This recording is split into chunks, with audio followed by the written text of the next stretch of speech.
43 partenaires ont identifié des solutions opérationnelles qui permettent de réduire ou de remplacer l'utilisation de produits de protection des plantes.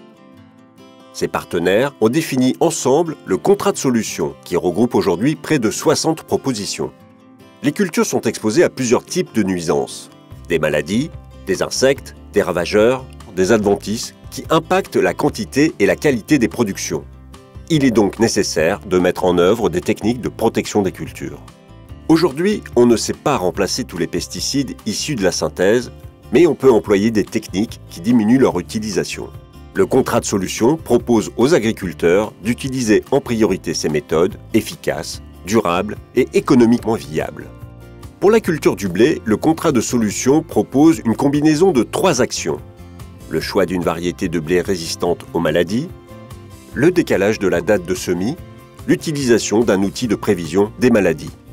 Première étape, choisir une variété de blé résistante aux maladies. Environ un tiers des variétés inscrites au catalogue français répondent à ces critères. Leur tolérance à plusieurs maladies de l'épi ou des feuilles permet d'économiser en moyenne 15% des traitements fongicides. Deuxième étape, décaler la date de semis d'environ 15 jours. Cela procure 3 avantages. On perturbe la germination et le développement des mauvaises herbes qui concurrencent la culture. On limite les risques d'attaque de pucerons porteurs de viroses. On réduit la pression de maladie des racines. Attention, si ces avantages atténuent l'impact des bioagresseurs, ils n'éliminent pas leur présence. De plus, le décalage risque de raccourcir le cycle du blé et d'entraîner une perte de production.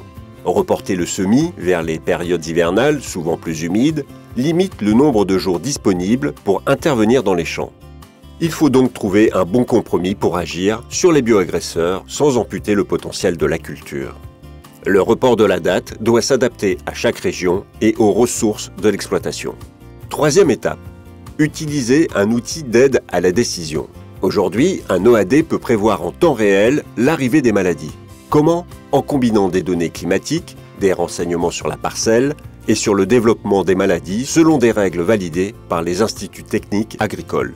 Avec cet outil, l'agriculteur peut déclencher si nécessaire et au meilleur moment les traitements. Un OAD permet d'économiser entre 10 et 20% des applications fongicides. Grâce à cette stratégie en 3 étapes, il est possible d'économiser entre 20 et 30% de produits de protection au cours d'une saison selon l'année et les situations. Pour vous accompagner, n'hésitez pas à interroger votre conseiller culture pour identifier les méthodes adaptées à votre région et votre exploitation. Pour découvrir toutes nos solutions sur les cultures annuelles ou pérennes, rendez-vous sur le site contrasolutions.fr et sur les réseaux sociaux.